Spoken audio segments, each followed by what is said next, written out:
So our next speaker is Carl-Henrik Johansson, professor at KTH, that will present the so-called ICT platform and the corresponding kick, which is called ICT Labs. Welcome, Kalle.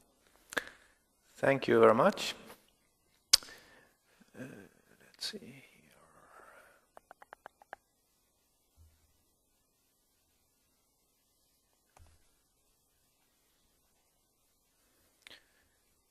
Yes, so also in the area of information and communication technology, it's been a very exciting year or last 2 years here in Stockholm. So we launched this ICT platform, which RAJEEV mentioned. What also happened was that the Swedish government set up a call in 20 different areas, because Sweden needed to focus the research and education in these areas. And the Stockholm area with KTH in lead together with SIX and Stockholm University and Acreo won the bet in ICT. So that means that we have been able now to boost our activities, recruiting international faculty and so on, trying to be more competitive. And in addition to this, we then also won the European bet for being one of the node in the ICT lab. So what I'm going to do is a similar exercise as you just have seen, to show a little bit about what this kick is all about. So the motivation is similar to what you heard. It's about this thing about Europe is not as good in innovation as we should be, given the competence that we have in research and education. So how would we boost that? So this, the EIT is really meant to complement the existing funding that we have from the programs in Europe and focusing into the innovation. And in this case, as you see, there are 5 nodes. Is different in the InnoEnergy. In this case, we have Berlin, Eindhoven, Helsinki, Paris, and Stockholm that forms the ICT labs. It's there is companies, there is institutes, and there is universities in all of these 5 nodes. And the activities of the ICT labs is based around this knowledge triangle. So we have the education and research, which is, given that we won this bet, is, we can say, fairly well developed in these nodes in the area of ICT. Innovation could be strengthened, and we try now to build instruments which goes across these three domains. If we look at the application domains or thematic areas, as we call them, so the application of the ICT, we have defined 6 of these, and they are, as you see there, smart spaces, smart energy system, interesting enough, so which means that in Stockholm we both have the initiative of the smart grid from the energy side, as well as how ICT in the future will support smart energy now from this other side, more from the ICT. There is health, there is intelligent transportation, future media, and digital cities. So this forms a matrix now into which we will focus various types of projects, and they are based on the existing competences. And the existing competences of these 5 nodes more or less is collected into this area you see here. So the activity is then based on these thematic areas, competences, through some instruments.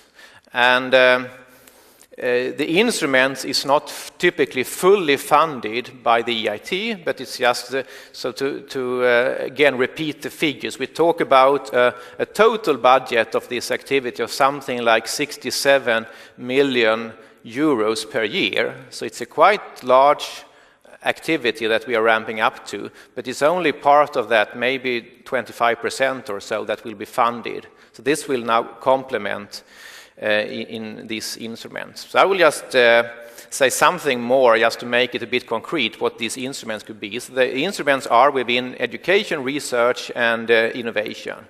So also here, as you saw, we see a need of changing the education, both on the master's level, so actually have new master's schools, as well as on the PhD levels, new graduate schools in this area.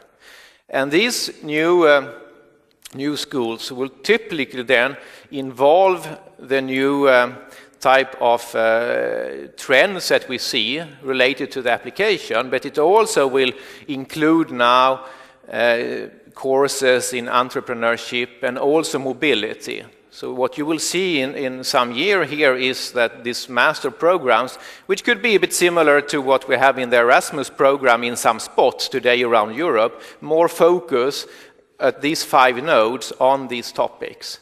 So to have the student actually going to Helsinki, taking a course, going to Berlin and network there, coming to Stockholm, doing an internship at Ericsson or something like that. So this is really what it's all about.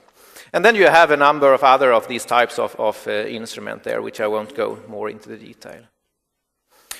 About the funding, notice that the funding now focusing on certain things that are not existing today, so added value. And then there are a few things which are existing, but then we add just a little bit of funding to allow for more networking and so on. So another example, so there will be funding for mobility and networking between these 5 co-location centers. In each one of these centers, there are buildings or at least floor plans of buildings which are dedicated to these activities. So there is some funding for the actual co-location. And then there could be some funding for the rest.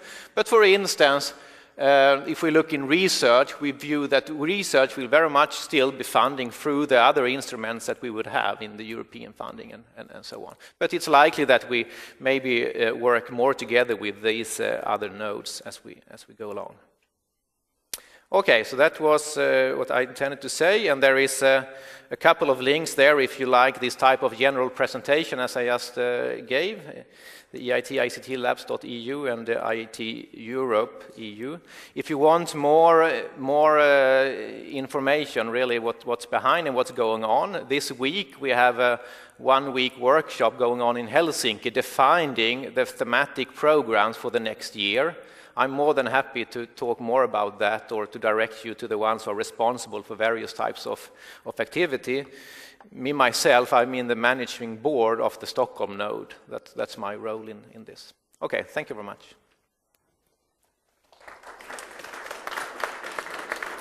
Thank you, Kalle and Rajeev. Do we have questions on these very new initiatives?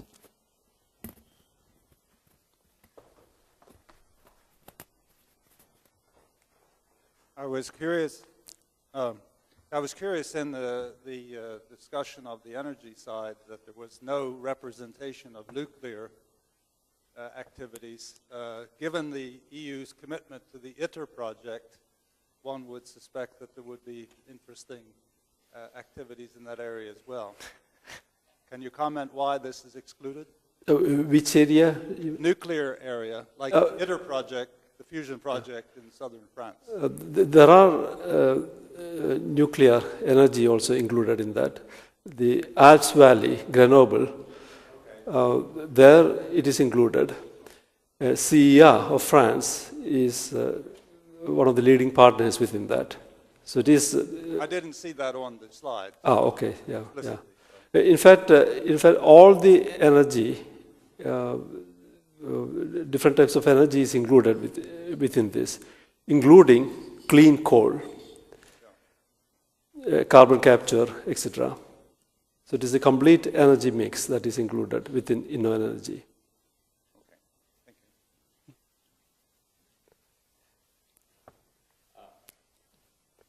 I'm trying to relate this effort, trying to understand how this is structured compared to these hubs that we are discussing in the United States. So this program will also give direction on research or not? Or you will, because you have additional funding on already EU research projects, is that correct? So how much influence you have on the research that is,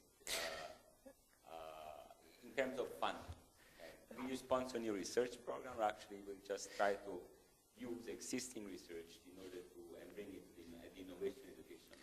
Yeah, so let me comment, maybe going back to a little bit the idea. So this idea was launched by President Barroso. So this is separate from the research budget and all these things, really to target that we need to focus in some areas. In addition to that, we have the problem that if you look at the funding from the European Commission through the framework program, there is not really any I mean, it's competitive, right? Bottom up, we go for projects, but there is no coordination. So I see one thing, which is probably a little bit the idea here, is to add a little bit of coordination of that activity.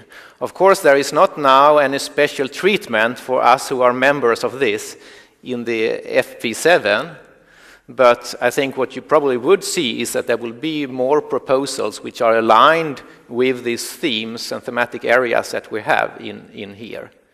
So it's kind of an implicit coordination, and there will be seed projects within this program funded by the EIT, but in comparison to what we need as researchers, it's just peanut money, so it will not really be any big activity.